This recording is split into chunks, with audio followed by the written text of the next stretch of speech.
Well, hello, everybody. Thank you for the kind introduction. I'm excited to be here as governor of a state that was rated the second best state for retirement in a recent survey, and we're coming for that number one spot, Florida. So look out.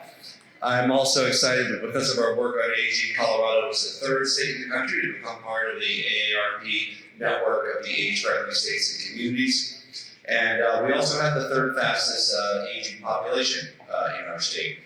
You know, there's been a lot of attention and buzz around younger people moving to our state for economic opportunity and outdoor recreation and tech, but there's not enough focus on our aging population, both people who are aging here and people that are choosing to retire here because of our amazing quality of life from other parts of the country.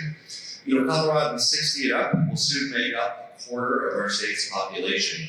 And by the way, they make up 85% of the people running for president of the United States, including the incumbent. You know, our mission is really to prepare for Colorado's future so that longer lives also mean better lives, more meaningful lives, more productive lives. And we know that the new normal will be a larger percentage of our population that's aging. With new health technologies, people will be healthy and live longer, which is wonderful. It's really our responsibility to respond to this dynamic and to make sure that we can make the widespread social implications work for the aging population, for employers, for employees, for the economy, for our services, really for the way our state works.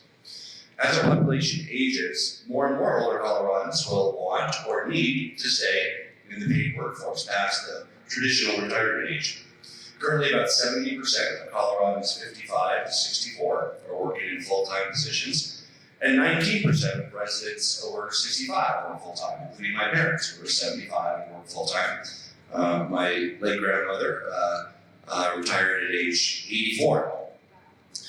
The state is really expecting that these rates will continue to climb through our demographic projections to 2030. About 1.25 million people over age 55 will be working in our state. As Colorado economy grows and the labor force demands can't be met by just the younger workers, there's also a need on the employer side and the economic growth side to find ways that experienced employees that return to work part-time and full-time can really make a difference. And we're really working to create a state where older Coloradans can, if they choose, remain in the workforce, are valued by employers and colleagues, and also can start new businesses and entrepreneurs and engage in their own creative pursuits for as long as they wish.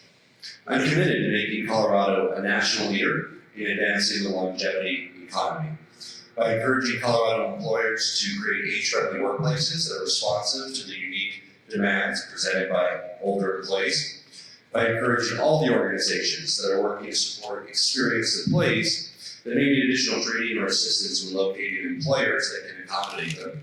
And of course, by encouraging my cabinet staff to improve and expand on the many policies and programs that we have in place that support the continued recruitment and retention of Coloradans over 50 years old, including aging Coloradans who choose to re-enter different fields than they might have been in professionally for the bulk of their career, growing fields that have a workforce shortage. You know, 5 years ago when she was in the legislature, our wonderful Lieutenant Governor Jared Polis, who's just turned 70 years old, and is working full time. Our wonderful Lieutenant Governor, you know, and I knew her late father, not during his working life, but when he was in his mid-90s, he would still go out dancing every week and was full of wonderful, good spirit, and Diane really gets a lot of that from him. But Diane, when she was elected in the legislature, carried a bill that established the strategic planning group on aging. The goal was really to develop a comprehensive study and strategy around how Colorado can respond to the challenges of an aging population. And SAPCA has a number of goals, but given that we're talking about employment solutions, let's focus on how we can help older adults remain or re-enter the workforce or the volunteer sector for as long as they want to or need to. And through our Department of Labor and Employment, in a few moments I'll be introducing Joe Barella, and specifically the Office of Future of Work and the Colorado Workforce Development Council, we're aligning our efforts to ensure that all Coloradans have the opportunity and support they need to remain or to re-enter the workforce. We're also proud to be supporting the work going on here today with the University of Iowa and Transamerica. I got to review this report just now, and I'll be taking a couple back for my staff. We're very excited, really, in increasing our understanding to see how employers are successfully addressing the aging workforce and how we can expand the best practices among Colorado employers through the Colorado's Above 50 Employer Strategies project.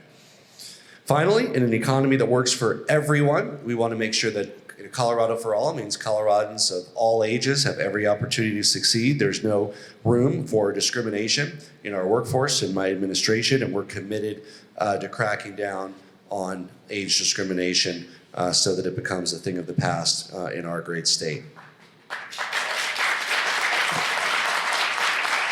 We're also working to create a state where employers can find skilled workers in industries that serve older Coloradans. We talked about older Coloradans and employment. We also want to talk about the quality of life for older Coloradans, where workers can get education and training and find good paying jobs serving the needs of transportation needs, the care needs of older Coloradans, a growth sector of opportunity for Coloradans of old ages. I had my Uncle Harry, my late Uncle Harry, was a New York taxi driver. Livery driver, I guess, right? Because he didn't have one of those medallions. Those things are like millions of dollars. But he was a livery driver. It's a New York thing. But so that means it wasn't he couldn't pick up people. He had to call them to come. But he did that. He worked till he was about he passed away at about age 94. He worked till he was about 85. And so a lot of his customers were older New Yorkers. So when he was 85, he was often taking around 75 and 80-year-olds and providing a service for the aging population, even as he was a member of the population himself. But he always used to tell that story that he would also then lie about his age to them so they didn't feel bad, because an 80-year-old doesn't want an 85-year-old driver. So he would tell them he was 70, and frankly, he could pass. Uncle Harry was quite a character. I could talk about him for quite a while. But we're also excited about making sure that more Coloradans can prepare for retirement. We can't rely on Social Security alone, Medicare alone. Last year, I signed a bill establishing the Colorado Secure Savings Board to study the feasibility of creating the Colorado Secure Savings Plan and other appropriate approaches to increase the amount of retirement savings by Colorado's private sector workers. We're very excited about continuing to work with Treasurer Dave Young and implementing those recommendations in the next few months so that more Coloradans can succeed in preparing for their retirement.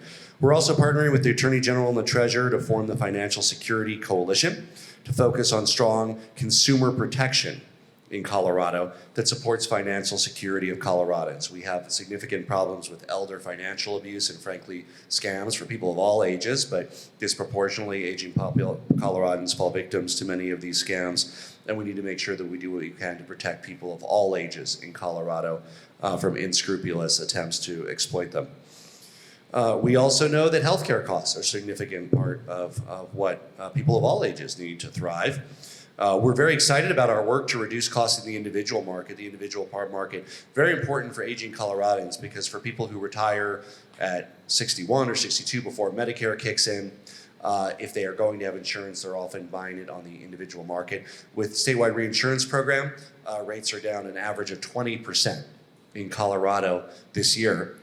And in the county in Colorado that has the longest lifespan, which is Summit County, that longest longevity, healthcare rates are going down 41% this year in the individual market. That's due to reinsurance and the alliance model. We're also working on a paid family and medical leave program so that Coloradans can take time off work to care for their aging parents, as well as if they have a newborn child. It also includes the opportunity for grandparents to take time off to care for a newborn grandchild. So that is also a very important priority.